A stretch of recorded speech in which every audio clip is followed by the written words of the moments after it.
이렇게 정말 몇 달 만에 우리 성도들이 함께 이 자리에 모여서 서로의 숨결을 느끼면서 하나 되어 예배드릴 수 있는 이런 감격을 누리게 하신 하나님께 감사를 드립니다. 우리 하나님께 감사와 영광의 박수 올려드리겠습니다. 네, 이제 다시 코로나 때문에 온라인으로만 예배드려야 되는 그런 시절이 다시 오지 않게 되기를 간절히 바랍니다. 그리고 저희들이 지난 비대면 예배를 통해서 우리 안에 하나님께서 주셨던 예배를 향한 사모함과 간절함이 이 자리에 예배드리러 나올 때마다 더욱더 뜨거워지게 되기를 간절히 축원합니다. 네, 2009년에 한국에 소개된 정의란 무엇인가 라고 하는 책이 있습니다. 하버드 대학교의 철학과 교수이신 마이클 샌델이 쓴 책인데요. 근데 놀라운 사실은 이 책이 철학 서적인데도 200만 권이나 한국에서 팔렸다는 것입니다. 더 놀라운 사실은 영미권에서는 8만 권밖에 팔리지 않았다는 것입니다. 마이클 샌델이 한국에 와서 연세대학교 노천극장에서 강연회를 했는데 그날 14,000명이나 되는 청중이 운집을 했습니다. 철학 강의로서는 세계적으로 유례가 없는 인파가 몰린 것이었습니다. 그런데 그 열풍이 오래 가지 못할 것이라는 예견을 한 사회학자들이 있었습니다. 왜냐하면 그 책은 지극히 철학적이고 학문적으로 정의란 무엇인가에 대한 질문에 대해서 설명하고 있는데 한국 사람들이 원한 것은 그런 학문적 주장이 아니고 정의의 실현이었기 때문입니다. 그 신문 기사에 재밌는 얘기를 썼더라고요. 그 200만 권이나 되는 책이 팔렸는데 그 책을 다 읽은 사람들은 별로 없을 것이다. 그 당시에는 그 정의란 무엇인가라는 책을 들고 다니는 게 하나의 트렌드였는데 실제로 그 책의 내용을 봤으면 그렇게까지 많이 팔리진 않았을 것이다. 뭐 이런 신문 기사도 본 적이 있습니다. 그리고 실제로 그 사회학자들이 예견한 대로 이 마이클 샌델의 책과 그 강연의 열풍이 그리 오래 가지는 못하였습니다. 5,000년 역사 동안에 지독히도 억울한 일을 많이 당하고 살아온 경험들이 한이라고 하는 한민족의 독특한 정서를 만들었습니다. 국내적으로는 왕과 권력자들에게 수탈을 당하면서 살았고요. 중국과 일본으로부터 끊임없이 침략을 당해서 정말 말로 할 수 없는 원통한 일들을 겪어야 했습니다. 그런데 속 시원하게 분풀이를 해본 적도 별로 없고 제대로 된 사과나 보상도 받아보지 못하고 여전히 불법을 저지르는 힘 있는 사람들은 잘 나가고 그저 힘없는 사람들은 그 억울함을 속으로 사겨야 했고 그냥 참고 살아야 했던 그 아픔이 쌓이고 쌓여서 한이라는 이 민족 정서로 응축이 되었던 것 같습니다. 난 돈 따윈 필요 없어요. 죽기 전에 일본 총리의 사과를 받아야지 내가 눈을 감을 수 있을 것 같아요. 그렇게 울부짖던 위안부 할머니들의 한이 우리 한민족의 한의 많은 것들을 설명하는 것 같습니다. 이 한이라고 하는 단어를 영어로 번역할 길이 없어서 난감했던 학자들이 결국 한이라는 단어를 그대로 영어로 사용해야만 했습니다. 우리 한국 말 중에 영어로 번역이 안 되는, 외국어로 번역이 잘 안 되는 한국 사람만의 독특한 표현들이 많이 있는데요. 그 중에 하나가 억울하다입니다. 저는 그동안 이 억울하다라는 단어를 그냥 영어로 제가 번역할 일이 있을 때 unfair 이렇게 번역을 했는데 그 미국 사람이 와가지고 한국말을 배우고 나서 거의 이제 완벽하게 이중 언어를 구사하고 난 다음에 그 억울하다는 단어를 unfair라고 번역하는 게 unfair하다 그러더라고요. 그러니까 unfair로 번역이 안 되는 단어라는 거예요. 이 억울하다라는 단어가. 이 unfair라는 단어가 불공정하다, 뭐 부당하다 이런 정도의 뜻인데, 정말 이 두 나라 언어를 다 익히고 난 외국인의 입장에서 볼 때 억울하다는 단어는 그냥 unfair 정도로는 번역이 안 되는 그런 참 복합적인 특별한 의미가 있다, 이렇게 정의를 내리더라고요. 사촌이 땅을 사면 배가 아프다. 이것도 외국인들이 가장 이해를 못하는 한국말입니다. 왜 사촌이 땅을 샀는데 배가 아프지? 그게 배가 왜 아프지? 어떻게 아프지? 억울함. 이게 민족 정서의 저변에 깔려 있다 보니까 한국에서 제일 큰 죄는 괘씸죄입니다. 나는 이 고생했는데 너는 왜 안 해? 나는 이렇게밖에 못 사는데 너는 왜 그렇게 잘 살아? 그런데 그 잘 사는 과정이 정당했으면 문제가 없는데 조금이라도 불법적인 요소가 있고 부당한 요소가 있으면 우리는 견디지를 못합니다. 한국 청년들이 병역 비리에 분노하는 이유입니다.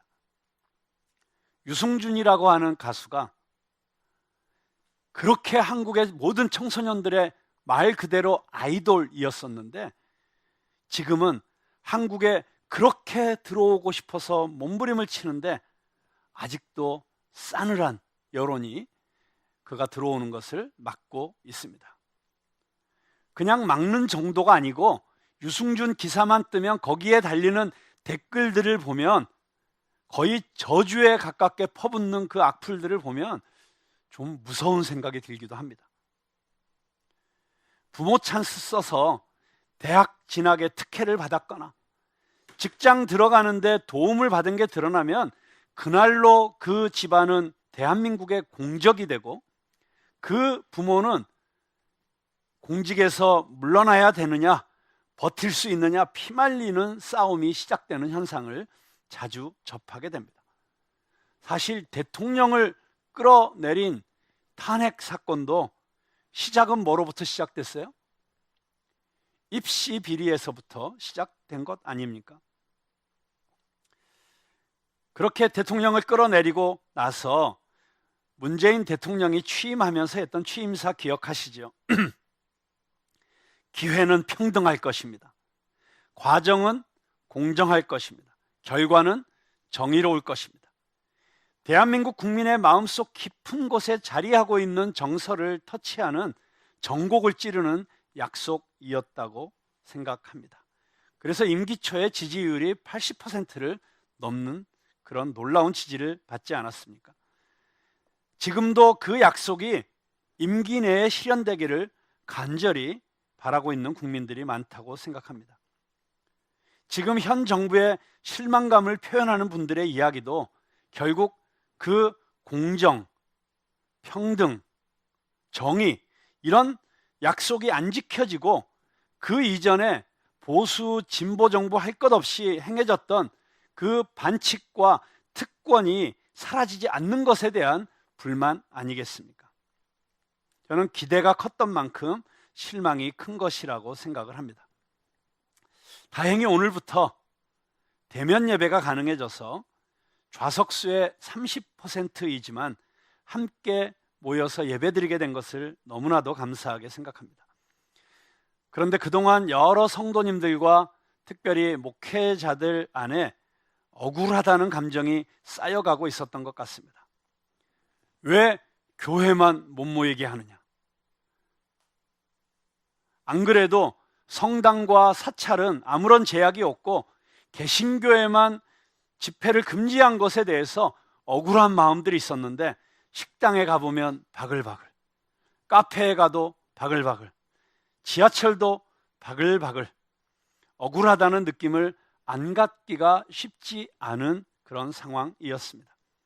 물론 교회는 앞장서서 방역에 힘써야 하고 모든 면에서 세상이 요구하는 것보다 더 높은 도덕성과 기준을 가져야 함이 마땅하고, 또 많은 교회들이 그렇게 힘써 온 것이 사실이라고 저는 생각합니다.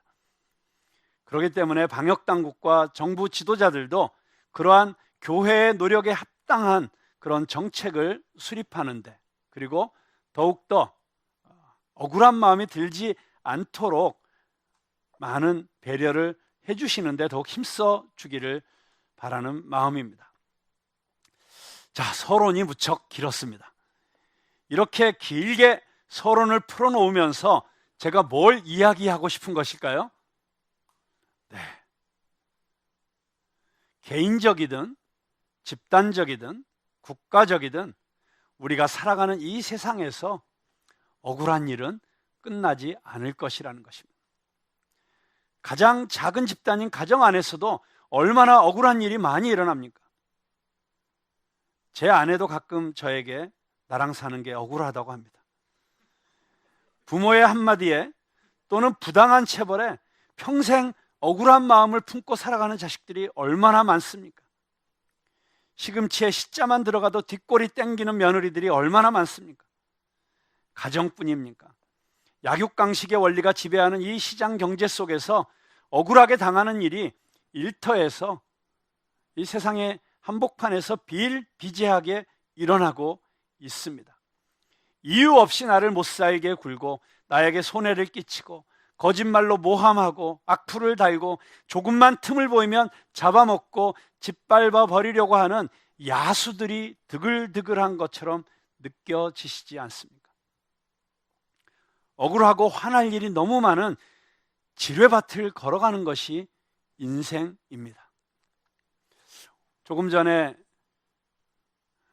우리 이지연 자매님이 푸른 나무 이야기를 하면서 이번에 1:1 성경 공부를 통해서 받은 은혜를 이렇게 간증해 주셔서 너무 감사한데, 저는 정말 깜짝 놀랐어요.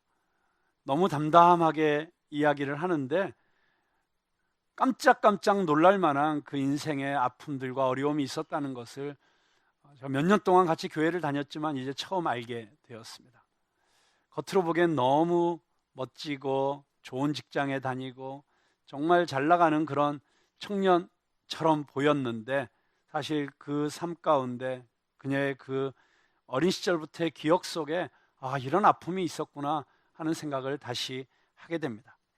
사실 오늘 제가 설교하고자 하는 핵심적인 메시지가 우리 지연자매의 푸른 나무 이야기 속에 다 들어 있습니다. 얼마나 저렇게 억울한 인생이 있었습니까? 아픔이 있었습니까? 그래서 하나님이 나를 사랑하신다는 사실, 하나님이 내 기도를 들어주신다는 사실을 도저히 믿지 못할 것 같은 그런 마음을 안고 살아가는 사람이 사실 얼마나 많이 있겠습니까?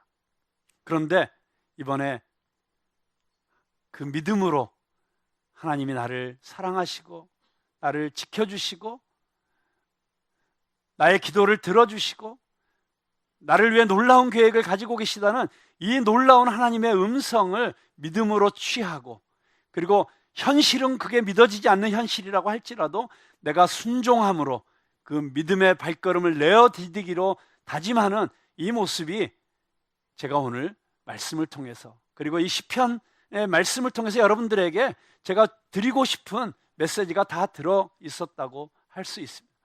그러니까 오늘 제가 지금부터 계속 나누는 말씀은 우리 지연 자매를 통해서 하나님께서 여러분들에게 이미 말씀하신 그 내용을 더 강하게 반복하고 복습시키고 확인하는 과정이라고 생각하시면 될 것 같습니다. 자, 나는 평생에 억울한 일이 한 번도 없었다. 너무 감사하다. 어쩜 이렇게 나는 억울한 일을 한 번도 안 하고 지금까지 잘 살아왔냐 하시는 분 손 한번 들어보세요. 한 분도 안 계시네요. 억울한 일이 그렇게 많으세요? 네, 이럴 때 손 드시는 분들은 어떻게 해드려야 되죠? 네, 잘 돌봐드려야 되죠. 왜 잘 돌봐드려야 됩니까? 네, 이럴 때 손 드시는 분들은 평생 다른 사람을 억울하게 하고 사신 분이실 가능성이 크기 때문입니다.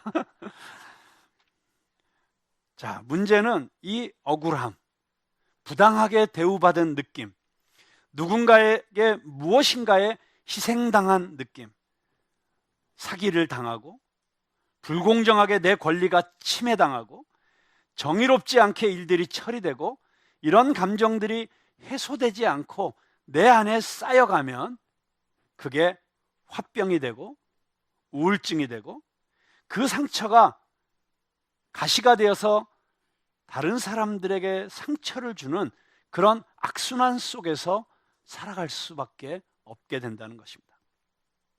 하나님은 하나님의 자녀들이 그런 감정에 매여서 불행하게 사는 것을 원하시지 않습니다. 하나님은 당신을 자유케 해주시기를 원하십니다. 하나님은 당신을 죄에서 자유케 하실 뿐만 아니라 상한 마음과 감정으로부터도 자유케 해주시기를 원하십니다. 예수님께서 이 땅에 오신 목적은 무엇입니까? 내가 온 것은 양으로 생명을 얻게 하고 더 풍성히 얻게 하려 함이라. 하나님은 우리가 행복하게 살기를 원하십니다. 예수님이 이 땅에 오신 목적은 우리로 하여금 그 모든 죄와 죄의 결과들로 인한 상처와 억압과 불행으로부터 건져내셔서 하나님이 기뻐하시는 풍성하고 아름다운 삶을 살게 해주시기 원하시는 것입니다. 자, 그렇게 하나님이 원하시는 그런 놀라운 행복을 누리면서 살기를 원한다면 우리가 이 억울한 마음, 부당한 마음, 상처로 인한 쓴뿌리 이런 모든 것들로부터 자유케 되어야만 합니다. 세상에서는 말합니다. 억울하면 뭐 하라고요? 출세하라. 내가 성공하는 것이 최고의 복수이다. 여러분, 그게 답일까요? 내가 부자가 되고 돈 많이 벌고 남들이 부러워할 만큼 무언가 성취하면 그러면 내 안에 있던 그런 모든 상처들이 씻어지고 내 안에 있던 그 억울함들이 다 해소가 되고 그리고 용서할 수 있게 되고 자유롭게 될 수 있을까요? 제가 자세히 설명하지 않아도 그게 정답이 될 수는 없을 것 같지요? 네. 지난 20년 동안의 그런 억울함, 누구에게도 말할 수 없었던 상처, 분노로 인해서 힘들어하던 수많은 사람들을 치유하고 회복시킨 아주 놀라운 프로그램이 있습니다. 여러분이 바퍼 목사로만 알고 있는 최일도 목사님이 다일 공동체에서 바로 그런 사람들을 위해서 지난 20년 동안 열심히 혼신의 힘을 다해서 진행한 프로그램이 아름다운 세상 찾기라고 하는 영성 수련회가 있습니다. 저한테도 몇 년 전부터 글쎄 꼭 한 번만 들어와서 경험을 해보라니까 라고 그렇게 권유를 하셨지만 제가 아직도 못 들어갔습니다. 그렇지만 제가 알고 있는 분 중에 정말 마음의 상처 때문에 병이 되신 분들, 우울증 때문에 힘드신 분들, 그런 분들을 제가 많이 그 수련회를 보냈고 그 수련회를 통해서 이렇게 많은 분들이 치유와 회복을 경험하고 온 간증들을 통해서 대충 그 안에서 어떤 일들이 일어나는지에 대해서는 제가 충분히 들어서 알고 있습니다. 그 프로그램에서 화두가 되는 것은 화가 날 일입니까? 라고 묻는 것이에요. 화가 날 일입니까? 억울합니까? 화가 납니까? 근데 그게 화가 날 일입니까? 정말 화날 일입니까? 라고 묻는데 처음에는 말도 안 되는 질문이라고 생각하고 튕겨나가던 사람들이 수련회가 끝날 때는 그것이 화가 날 일이 아니고 오히려 그 질문을 통해서 마음속에 응어리졌던 상처들이 풀어지고 그리고 누군가를 미워하는 마음이 있었다면 용서하게 되고 부부가 같이 들어오면 화해하게 되고 이런 놀라운 역사들이 일어나게 된다는 것입니다. 억울함, 분노, 복수심 등으로 가득 찼던 사람들이 용서와 치유, 화해, 자유함을 경험하게 된다는 이 사실을 제가 떠올리게 되면서 어제 저녁에 제가 최일도 목사님에게 전화를 했어요. 그래서 질문을 던졌습니다. 자, 그 많은 사람들이 그렇게 치유를 경험하고 회복을 경험하는데 그 비결이 뭡니까? 그게 어떻게 가능합니까? 라고 질문을 던졌을 때 최 목사님이 역시 그렇게 대답하시더라고요. 이게 말로 설명이 안 돼. 와보라니까. 지금 가볼 시간이 없어요. 내일 제가 설교를 해야 되니까 답을 좀 얘기해 주세요. 설명할 방법이 없다니까 라고 하면서 풀어내신 이야기들이 너무 놀라운 이야기였습니다. 이 수련의 기간 동안에 사람들이 3단계를 거친다고 하는 거예요. 무엇보다도 이 사람들이 그 3단계를 거치기 전에 꼭 필요한 게 있는데, 그 사람들의 억울함, 상처에 대해서 공감해 줘야 된다는 것입니다. 충분히 공감하고 동감해 주는 것이 먼저 일어나야 된다. 그렇게 공감해 주지 않는 사람에게는 절대로 마음이 열리지 않는다. 그리고 나서 사람들이 3단계를 거치게 되는데, 첫 번째 단계는 인고잉의 단계라는 것입니다. 인고잉. 이 수련의 첫 3일, 2, 3일은 자기 내면을 들여다보게 한다는 것입니다. 그래서 진정한 자기를 발견하게 하는 시간을 갖는다고 하는 것입니다. 세상의 어떤 사회적 지위나 신분, 다른 사람들 앞에서 내가 마스크를 쓰고 있는 그런 모습이 아니라 정말 하나님 앞에서 정직한 자기의 모습을 발견하게 하는 시간, 그 시간이 꼭 필요하다는 거야. 내가 누구인지, 나는 어떤 삶을 살았는지. 자, 그렇게 자기를 발견한 사람들이 두 번째 단계로 아웃고잉을 하게 된다는 것입니다. 밖을 향해서 내 안에 있는 그동안 숨겨뒀던, 억눌렀던 그 분노, 억울한 감정, 기억, 그런 것들을 밖으로 분출해내는 시간을 갖게 해준다는 것입니다. 자, 그리고 나서 3단계는 업고잉, 위를 향해서. 위에 누가 계시죠? 하나님을 향해서 나아가게 하는, 그 3단계를 거치면서 사람들 안에 있는 억울함이 풀어지고 상처가 씻어지는 기적 같은 일들이 일어난다라고 하는 이야기를 해주셨습니다. 그 각 단계별로 어떤 일이 일어나는지를 제가 지금 자세하게 이야기해 드릴 수도 없고 굳이 설명할 필요도 없지만, 제가 깜짝 놀란 것은 오늘 우리가 함께 읽은 이 시편 7편의 말씀이 정확하게 그 3단계로 진행되고 있다는 것을 발견하게 되었습니다. 자, 우리 시편 7편, 우리 이 시인의 기도, 다윗이 이 시의 저자로 알려져 있습니다. 자, 다윗이 지금 당하고 있는 억울한 상황을 하나님 앞에 쏟아내고 하나님 앞에 도움을 청하기 위해서 하나님 앞에 나오고 있습니다.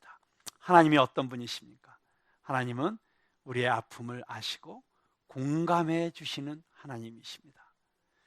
이 세상에 어느 누구도 나의 아픔, 나의 억울함, 나의 상황을 있는 그대로 인정해주고 공감해주고 동감해줄 수 없지만, 하나님은 나를 아시는 분이고 나를 있는 모습 그대로 받아주시는 분이십니다. 그렇기 때문에 우리가 이런 억울함이 있을 때, 아픔이 있을 때 그 문제를 해결하기 위해서 사람을 찾아가는 것이 아니라 우리는 하나님을 찾아가야 되는 것입니다. 하나님 앞에 나올 때 진정한 문제의 해결이 일어나는 것입니다.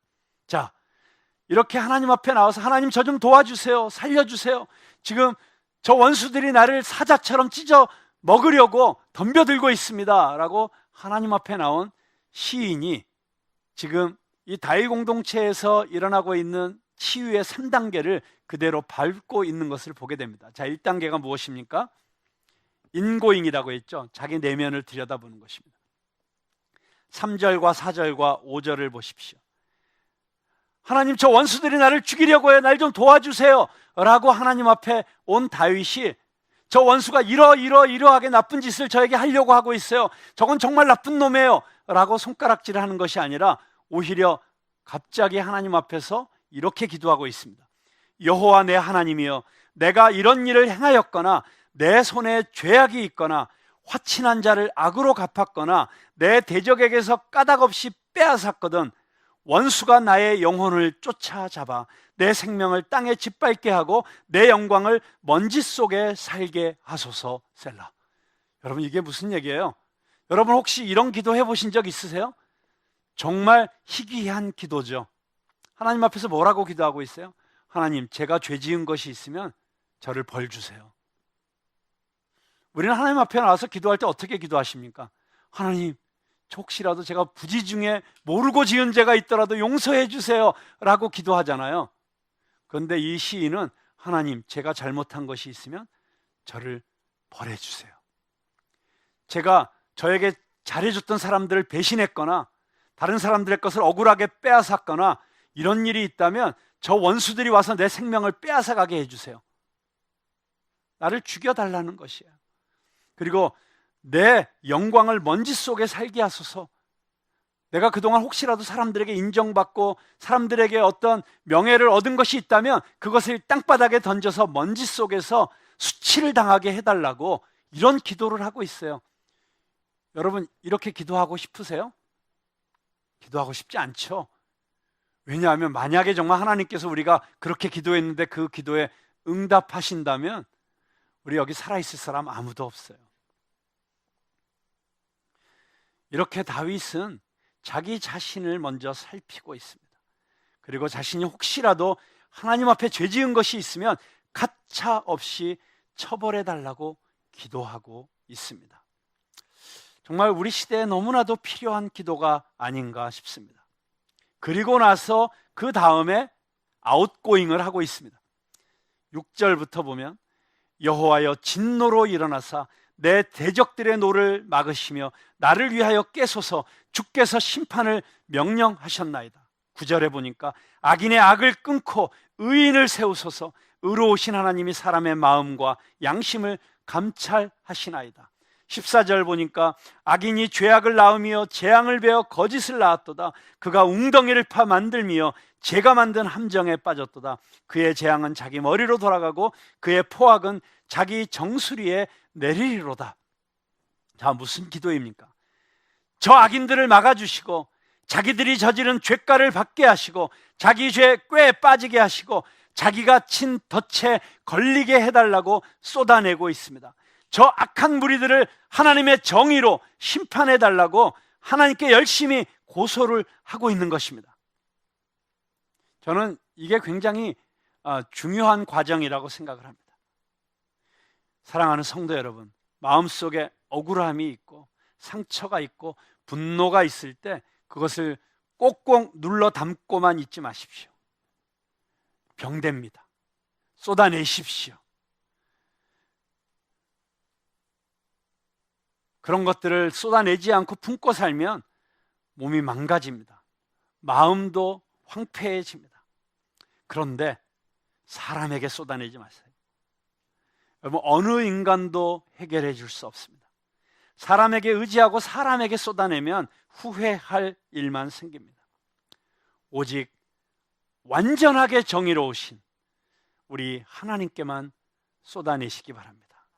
의로우신 재판장 되신 하나님 앞에 나가서 하나님께 쏟아내세요. 자, 그렇게 다윗이 하나님 앞에서 이렇게 쏟아내면서 아웃고잉을 하다가 17절에 보니까 갑자기 업고잉을 합니다.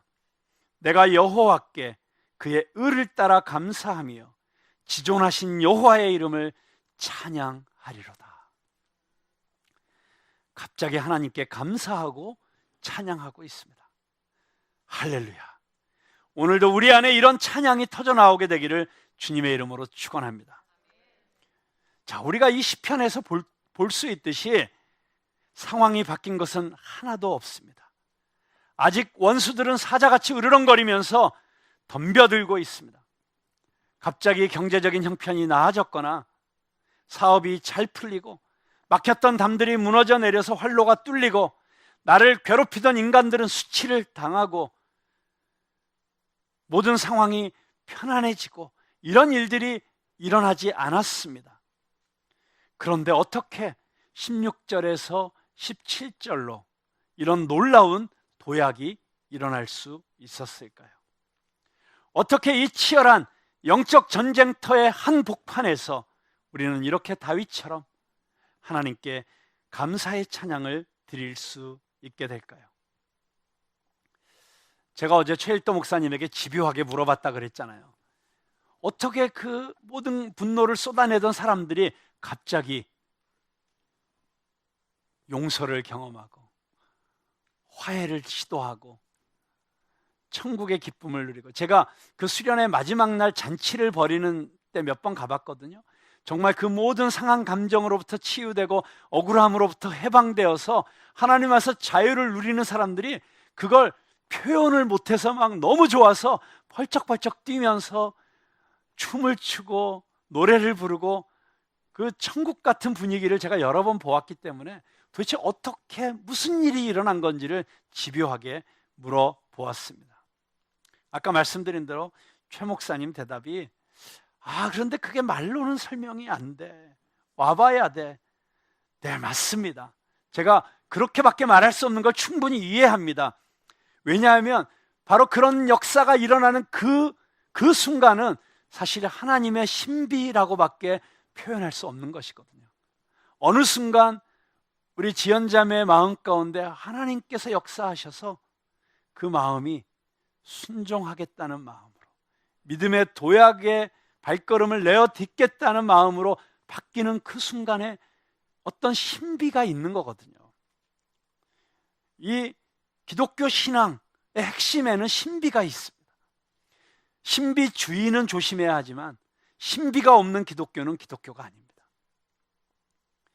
그 신비의 영역 안에 무엇이 있는지 짐작할 수 있게 만드는, 그런데 중요한 단어들을 최 목사님이 열심히 이렇게 저렇게 설명을 하면서 좀 흘리셨어요.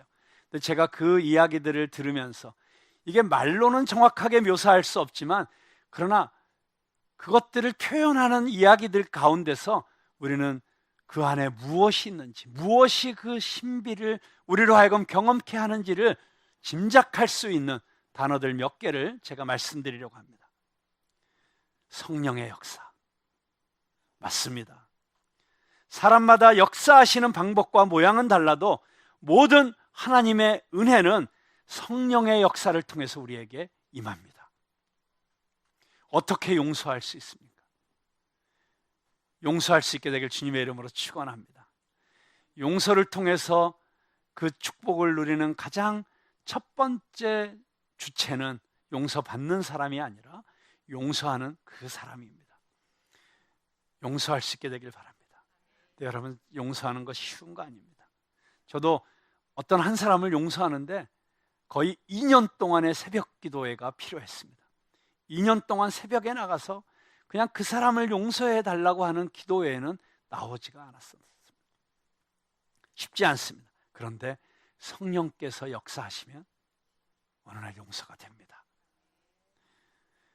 어떻게 나에게 상처를 준 사람에게 다가가서 먼저 손 내밀 수 있습니까? 성령님이 도와주셔야 합니다. 성령께서 내 안에 역사하실 때 내 삶에 일어난 모든 일들을 새롭게 해석할 수 있는 시각이 열립니다. 나를 자유케 하는 놀라운 깨달음이 임하는 것은 성령의 역사입니다. 성령께서 역사하실 때 내 마음 가운데 이 역사를 주관하시는 하나님, 유일하신 정의로운 재판관이신 하나님의 섭리, 하나님의 주권을 아멘으로 받아들일 수 있게 됩니다. 자, 또 다른 키워드는 십자가의 사랑이었습니다. 완벽하신 하나님의 정의가 실현된 곳 십자가. 그런데 그 정의는 하나님의 사랑과 함께 나타났습니다. 완벽하신 하나님의 정의와 포기할 수 없는 하나님의 사랑, 이 공존할 수 없는 두 가지 역설적인 가치가 하나가 된 곳이 바로 십자가입니다. 오늘 시편의 기자 다윗이 내 안에 죄가 있으면 내가 수치를 당하고 벌을 받게 해 주십시오. 기도한 것처럼 내가 수치를 당하고 내가 사형 선고를 받아야 되는데 나 대신 그 수치를 당하신 분이 계십니다. 나 대신 사형 선고를 언도받고 죽임을 당하신 분이 계십니다. 그분이 바로 예수 그리스도, 우리의 구세주이십니다. 그리고 그분께서 자신의 모든 것을 내어주시면서 하나님의 정의를 실현하시고 하나님의 사랑을 나타내신 곳이 십자가입니다. 우리가 이 십자가 앞에 설 때 이 십자가의 놀라운 신비를 믿음으로 받아들일 때, 그래서 내가 믿음으로 십자가에 달리신 예수 그리스도와 연합할 때 내 안에 예수 그리스도께서 사시는 것, 이것이 우리 기독교 신앙의 가장 놀라운 신비인 것입니다. 그런즉 이제는 내가 사는 것이 아니요 내 안에 예수 그리스도께서 사시는 것이라. 여러분, 그래서 억울함을 당한 나는 죽었습니다. 상처받은 나도 죽었습니다. 내가 너무 사랑하는 우리 후배 목사님이 있는데, 그 후배 목사님이 그만 실수를 했어요. 외도를 하셨습니다. 그래서 가정도 깨지고, 그리고 하던 모든 사역도 다 망가지고, 그리고 잠적을 했습니다. 근데 그 잠적 한 2년 동안 그 가족과 특별히 그 자녀들이 받은 상처는 이루 말로 다 할 수가 없습니다. 근데 하나님의 놀라우신 은혜로 그분이 다시 하나님의 사랑을 회복하게 되고, 자신의 죄를 철저하게 통회하고 자복하고, 그리고 하나님 앞에 돌아와서 너무 아름답게 회복이 되셨어요. 지금 그 어떤 다른 목사님들보다도 더 귀하고 아름다운 사역을 한국 교회를 위해서 감당하고 계십니다. 정말 하나님께서 회복시켜 주신 가장 놀라운 모델 중에 한 분이라고 할 수 있습니다. 근데 이분이 회복이 돼서 다시 아내와 하나가 되고 가족들이 함께 살 때 늘 마음속에 걸리는 게 있었어요. 자신의 그 외도로 인해서 자기 자녀들이 너무 상처를 받은 것에 대한 미안한 마음이 있었어요. 그래서 이 문제를 해결해야겠다라고 하는 생각을 하고 있다가 어느 날 자기 딸과 함께 산책을 하게 되었다고 합니다. 집 가까이에 있는 산길을 걸으면서 아주 호젓하고 아름다운 장소에 이르렀을 때 거기서 무릎을 꿇고 딸에게 용서를 구했다고 합니다. 미안하다고. 나 때문에 상처 너무 많이 받았지? 너무 미안하다. 용서해 줄 수 있어? 그런데 그 딸이 이 목사님에게, 그때 중학교 2학년밖에 안 된 딸이었는데, 이 딸이 이렇게 말하더래요. 아빠, 미안해할 거 없어요. 그때 상처받은 나는 이미 죽었어요. 나는 십자가를 통해서 다시 살았어요. 이 어린 딸이 복음의 핵심이 무엇인지를 오히려 이 목사님에게 이야기하고 있었습니다. 그렇습니다. 우리가 이 십자가 앞에 서게 되면, 그리고 그 십자가의 사랑을 우리가 경험하게 되면, 우리는 우리 안에 있는 억울함을 이 놀라운 아름다운 찬양으로 승화시킬 수 있게 됩니다. 저는 우리가 이 놀라운 신비를 경험할 수 있게 되기를 바랍니다. 우리가 시편 기자처럼, 다윗처럼 억울한 일을 당하고 고난을 겪고 고통스러운 시간들을 견뎌내야 하는 시간들이 아마 앞으로도 우리 인생에 틀림없이 있을 것입니다. 그러나 그럴 때마다 여러분 기억하십시오. 공의로 다스리시는 왕이신 예수 그리스도께서 다시 오시기 전까지 이 땅에는 불의와 압제와 탈취와 속임과 불공평과 억울함이 끊이지 않을 것입니다. 이 광야 같은 세상을 살아가면서 우리는 시편 기자처럼 하나님 앞에 탄식하며 통곡하며 나와야 될 일들이 많이 있을 것입니다. 그럴 때마다 하나님의 정의와 사랑이 완벽하게 나타난 십자가를 바라볼 수 있게 되기를 바랍니다. 다른 사람을 탓하고 비난하고 손가락질하기 전에 먼저 내 안에 연약함과 부족함과 부끄러움을 정직하게 하나님 앞에 내어놓을 수 있기를 바랍니다. 그리고 나의 모든 수치와 벌거벗음을 가리워 주시는 그리스도의 의로 옷 입히시고 의롭다고 인정해 주시는 하나님의 은혜를 날마다 가슴 벅차게 경험하며 감사의 찬송을 하나님께 올려드리는 저와 여러분이 될 수 있게 되기를 주님의 이름으로 축원합니다.